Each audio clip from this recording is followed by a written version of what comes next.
Hello. I'm going to talk about something for which I have no evidence whatsoever. Um, this is just a theory, and it came to me suddenly. And the only thing I've read that backs this up is the work of Joel Kotkin. Now, I've linked his website below this video, so you don't have to worry how to spell his name and everything. But Joel Kotkin has written extensively about the Silicon Valley oligarchs who essentially own much of the political class in this country.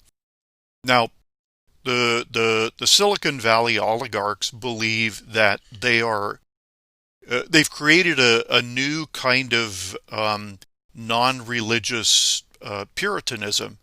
So they believe that they are rich because they are smarter, better, and more moral than everybody else. So their intelligence and their morality and their all around superiority have been rewarded with great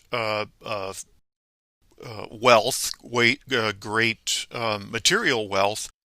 And because they are such highly moral people, they get to impose their will on us. So, um, here's what I've been thinking, and I think it's probably true. I don't think the Democrats controlled the stealing of the election. Um, in 2016, as you recall, there were ballots, or sorry, there were states that stopped counting. I think Pennsylvania was the last one. It was hours and hours and hours. So I think they were trying everything in their power to steal the election using Dominion, and they just gave up. And if you recall, Hillary Clinton was told that she needs to challenge the election, and she didn't. So this time, there were a lot more Dominion machines around, and there were universal mail in. There was a lot more mail in, a lot more absentee ballots. And I think what happened was that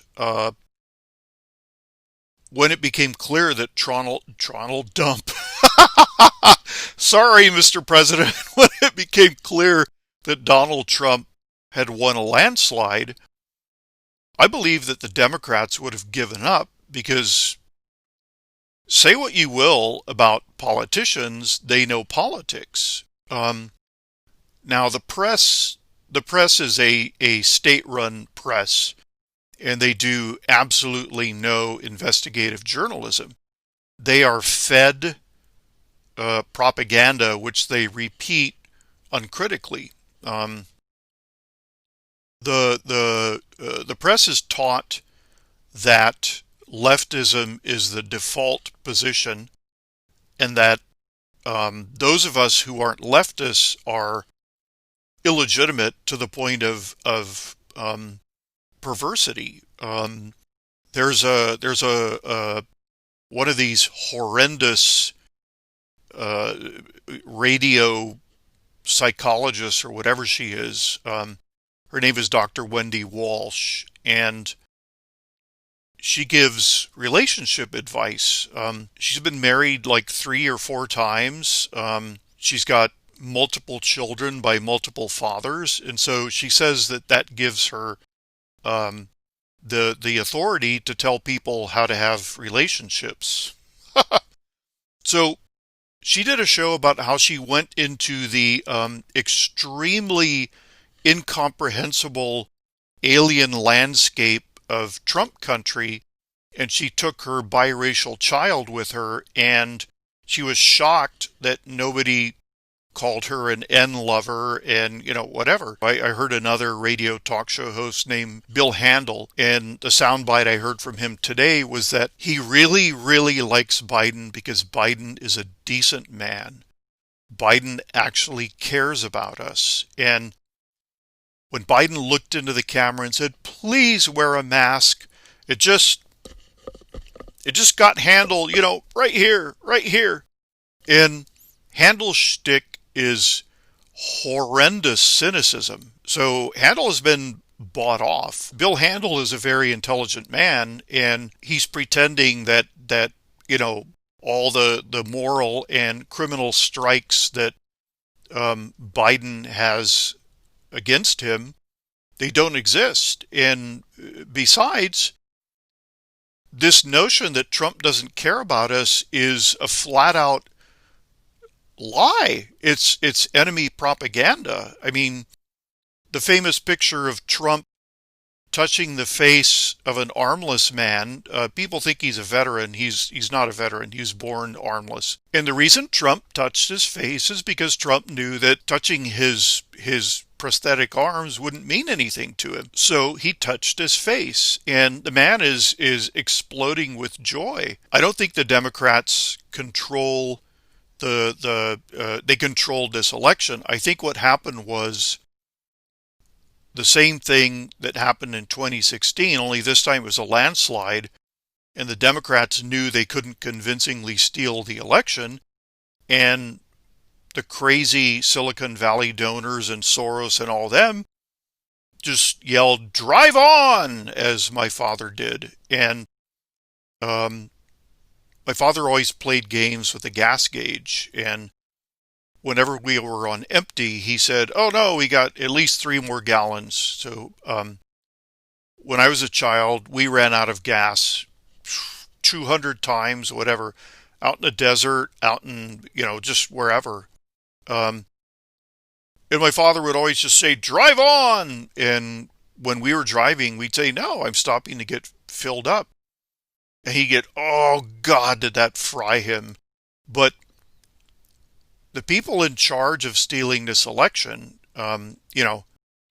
Democrats paid Dominion, and probably, well, I'm sure some Republicans, they paid Dominion to win. And when the people, the people controlling the Democrats said,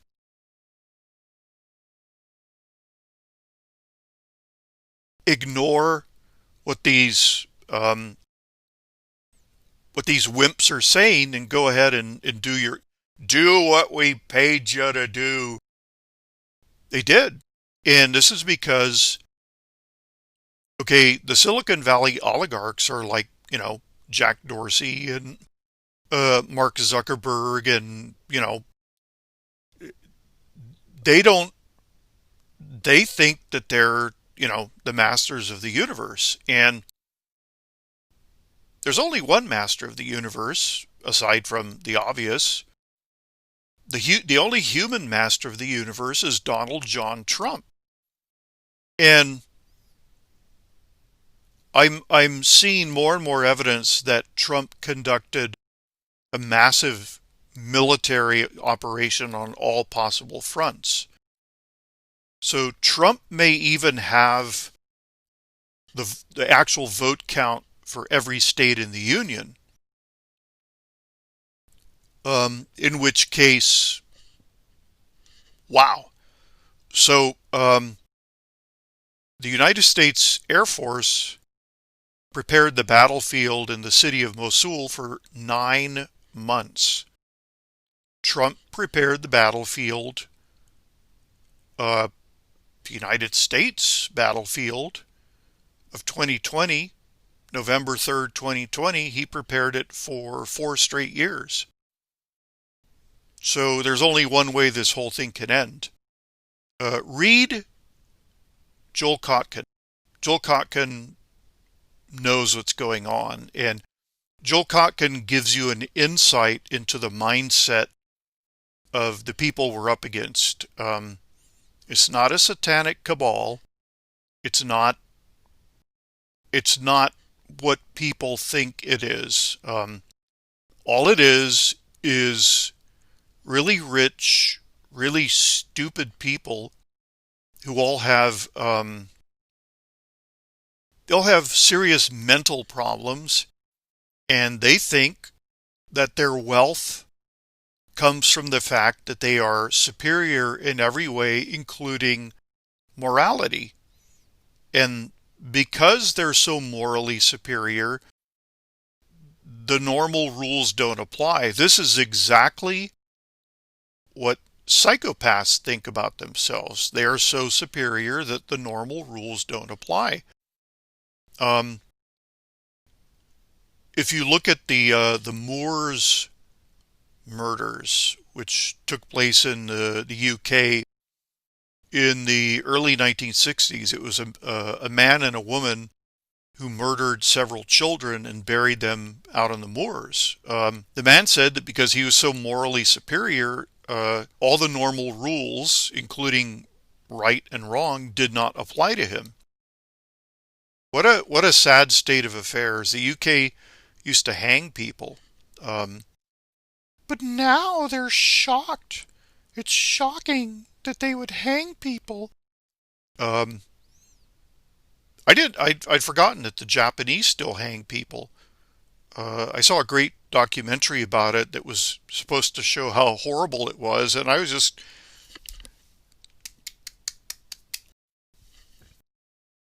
thought it was extremely fitting. They only hang the worst murderers, and you know, if the guy has to be carried under both arms to go to the gallows, I don't care. It's like if you if you didn't want to be hanged, you shouldn't have done the crime. Very easy. So read Joel Kotkin, and you may end up agreeing with me that the Democrats were not in control of this election theft, that it was the people controlling the Democrats who said, you know, do it anyway! Do it! Shut up! And they will live to regret their mistake, their blunder. It wasn't a mistake. A mistake is when you put salt in your coffee instead of sugar. This was a blunder. And Donald Trump spent 4 years convincing these people that they were smarter than he is. And given the new laws, if it can be proved that our oligarchs were involved in this, guess what? They must forfeit all their assets. Zuckerberg penniless. Jack Dorsey penniless. Just think about that. Click.